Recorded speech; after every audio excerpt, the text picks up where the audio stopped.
Hello बच्चों, तो isomer हम किसको कहते हैं? आइसोमर का मतलब है वो शुगर्स या वो मॉलिक्यूल जिनके फार्मूला सेम हो पर एटम्स की अरेंजमेंट डिफरेंट हो, उसको हम कहते हैं एक दूसरे के आइसोमर। जैसे आप देखें बेटा, ग्लूकोज जो है ना, इसके दो और आइसोमर हैं, मैनोज एंड गैलेक्टोज।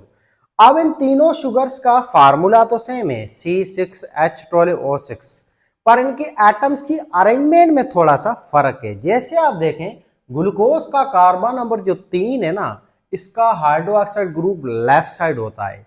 ऐसे मैनोज शुगर का कार्बन नंबर 2 और 3, इसका OH ग्रुप लेफ्ट साइड होता है।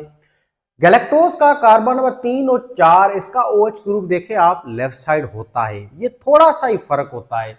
ग्लूकोज के अंदर कार्बन नंबर 3 और मैनोज के अंदर कार्बन नंबर 2 और 3, गैलेक्टोज का कार्बन नंबर 3 और 4। इन छोटे से OH ग्रुप की पोजीशन की वजह से ये शुगर्स में चेंज आती है। इसको हम कहते हैं एक दूसरे के आइसोमर। इसी को हम कहते हैं आइसोमेरिज्म।